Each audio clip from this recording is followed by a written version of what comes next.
नमस्कार, बहुत स्वागत है आप सबका। मैं हूं पुनीत पाठक और आप देख रहे हैं मेरा मध्य प्रदेश। सबसे पहले एक बड़ी खबर से शुरुआत करते हैं बुलेटिन की। इंदौर से बड़ी खबर, 2 करोड़ 44 लाख रुपए का सोना जब्त हुआ है।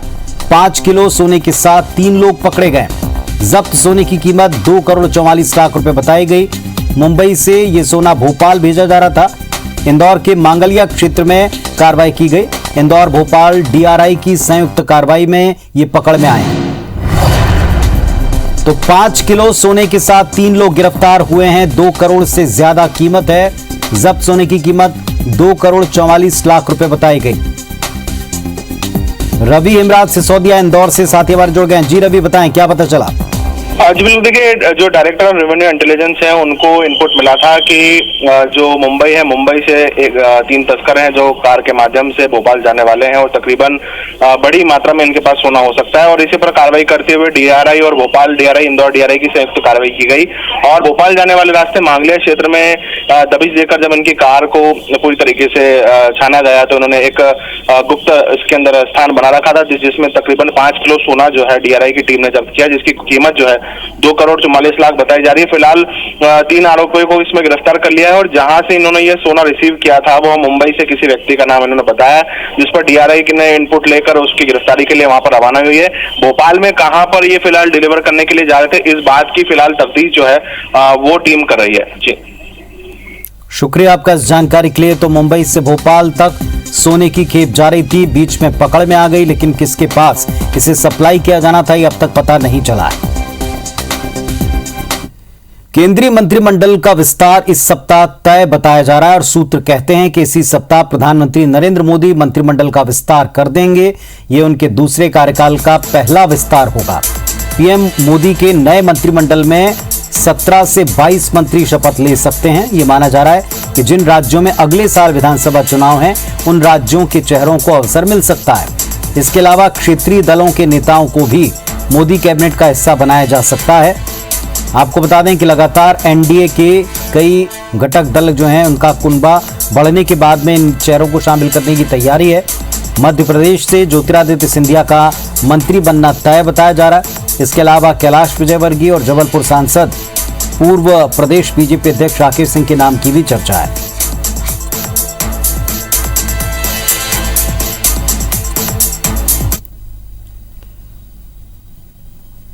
पूर्व सीएम कमलनाथ ने देवास के नेमावर सामूहिक हत्याकांड के पीड़ित परिवार से आज मुलाकात की। पीसीसी चीफ कमलनाथ ने 5 मृतकों को श्रद्धांजलि दी। परिवार को 25 लाख रुपए की आर्थिक मदद का आश्वासन दिया। इस दौरान पीड़ित परिवार ने खुलकर सत्ता पक्ष के नेताओं पर आरोपियों को बचाने का संरक्षण देने का आरोप लगाया। परिवार ने यह आरोप भी लगाया कि घटना के बाद उनसे मिलने सत्ता पक्ष का कोई नेता नहीं आया। कमलनाथ ने कहा कि इस वारदात के चलते मध्य प्रदेश सारे देश में बदनाम हुआ। आरोप लगाया कि हत्याकांड बीजेपी नेताओं के संरक्षण में हुआ। परिजन की रिपोर्ट लिखी नहीं गई, वे खौफ में हैं। कमलनाथ ने कहा कि घटना को दबाया जा रहा था। उन्होंने एक बार फिर इस मामले में सीबीआई जांच की मांग दोहराई है। तो हम तो मांग कर रहे हैं सीबीआई जांच। आपको क्यों संकोच है? और सीबीआई जांच के साथ मैं चाहता हूं कि एक नागरिक समिति बने, गैर राजनीतिक नागरिक समिति बने। आप लोग बनवाइए, एक नागरिक समिति बने जो इसकी पूरी जांच में लगे। मैंने एक घोषणा करी है कि कांग्रेस की ओर से हम परिवार के 5 सदस्यों को 5-5 लाख रुपए देंगे, कांग्रेस पार्टी। देवास के नेमावर में हत्याकांड का मामला सियासी रंग लेता जा रहा है। सोमवार को पूर्व मुख्यमंत्री कमलनाथ ने पीड़ित परिवार से मुलाकात की। अब परिवार के सदस्य सीबीआई जांच की मांग कर रहे हैं। आईबीसी 24 से एक्सक्लूसिव बातचीत में परिजनों ने कहा कि उनके पास हत्याकांड से जुड़े अहम सुराग मौजूद हैं, जो वो पुलिस को ना देकर सिर्फ सीबीआई को देना चाहते हैं। पीड़ित परिवार से बातचीत की हमारे सहयोगी नवीन ने। नेमावर हत्याकांड के पीड़ितों को अब तक इंसाफ नहीं मिला है। पीड़ित परिवार का दावा है कि उनको इंसाफ अब तक नहीं मिला है। जब तक मामले की सीबीआई जांच नहीं होगी तब तक वो इसी तरीके से आंदोलन करते रहेंगे। संतोष हमारे साथ हैं। आप लोग को अब तक इंसाफ नहीं मिला है। सरकार कह रही है कि 7 लोगों की गिरफ्तारी हो गई है पूरे मामले में।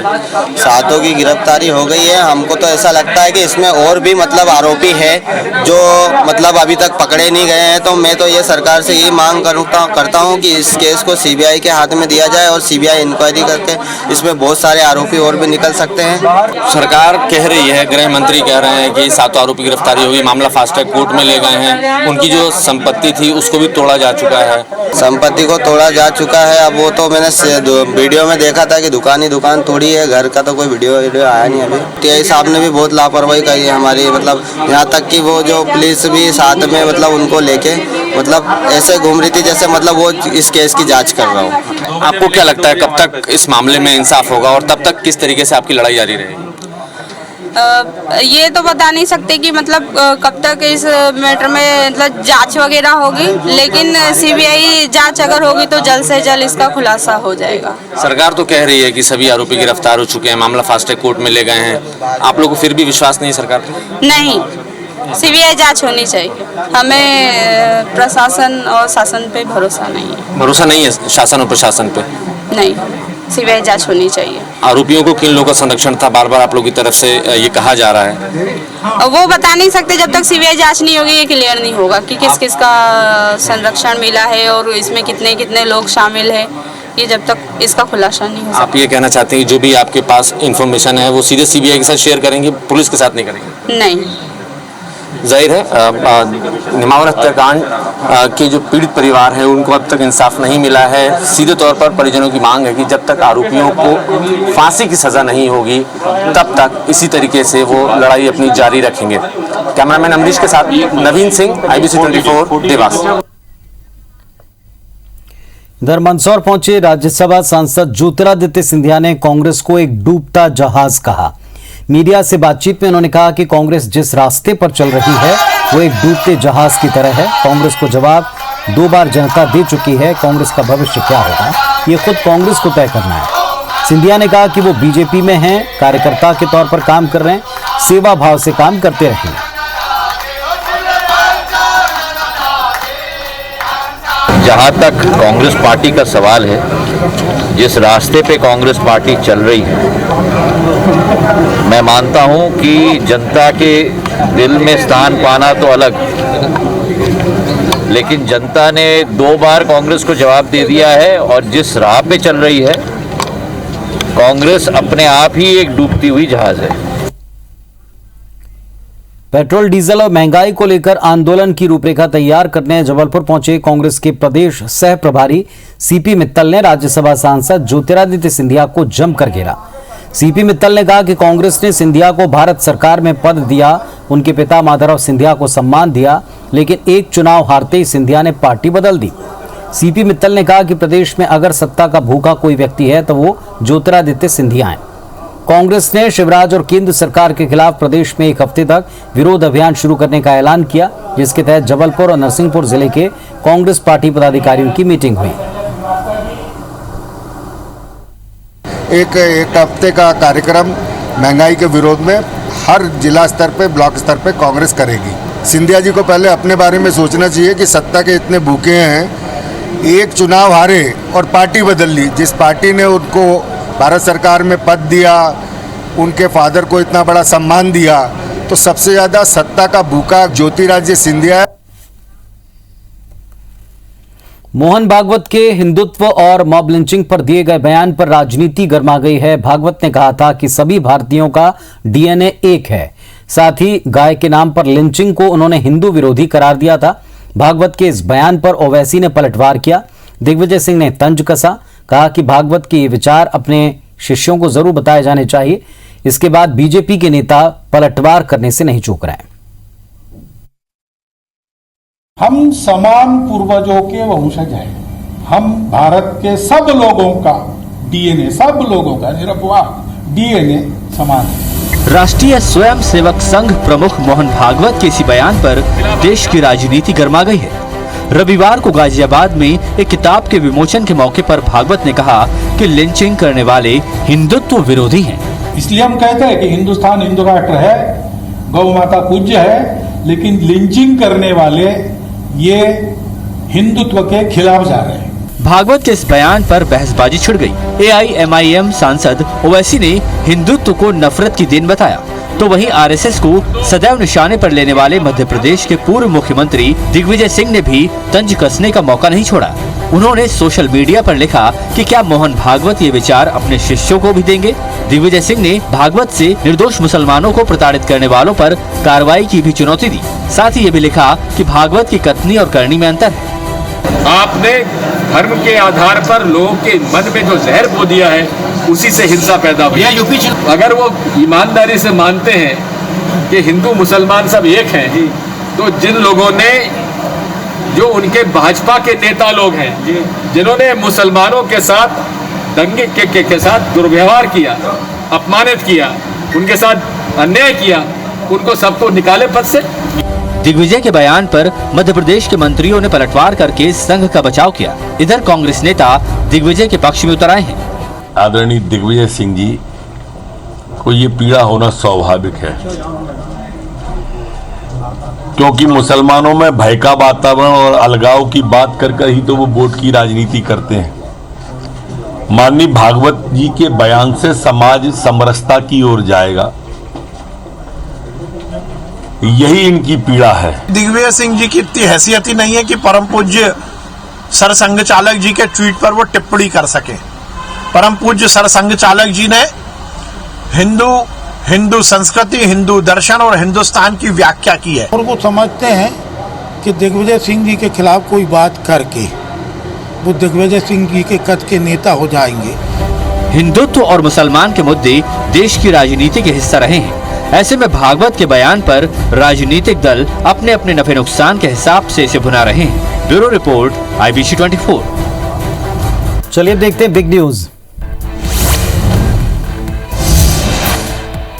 महाराष्ट्र विधानसभा में सोमवार को ओबीसी आरक्षण के मुद्दे पर जमकर हंगामा हुआ। हंगामा करने वाले बीजेपी के 12 विधायकों को 1 साल के लिए निलंबित कर दिया गया।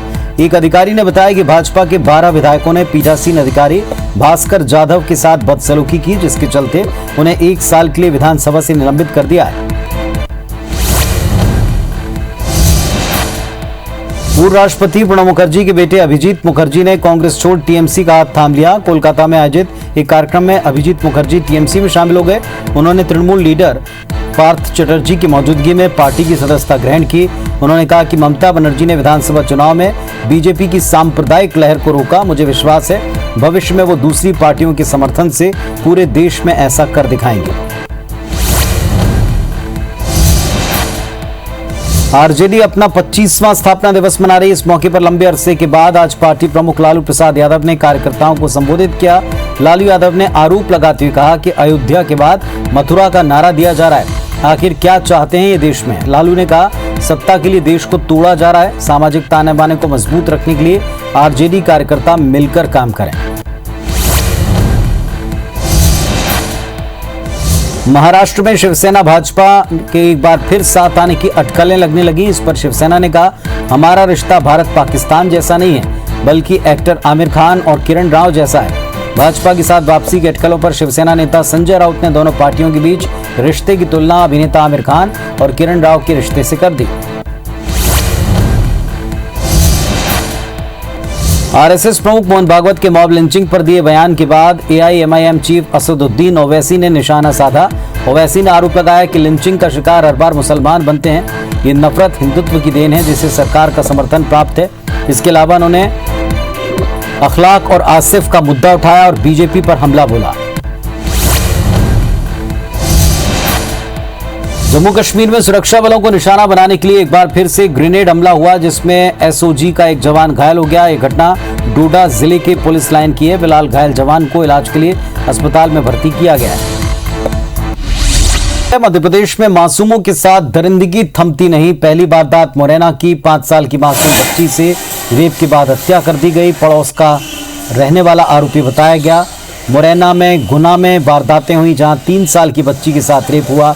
वैसे ही ग्वालियर में भी ये घटना घटी है। जहां इसी तरह के घटना का शिकार पिता के दोस्त के तौर पर आरोपी ने एक गुनाह किया है। इन तीनों घटनाओं ने बच्चियों की सुरक्षा पर एक बार फिर सवाल उठाए, मासूम फिर इनका शिकार बने।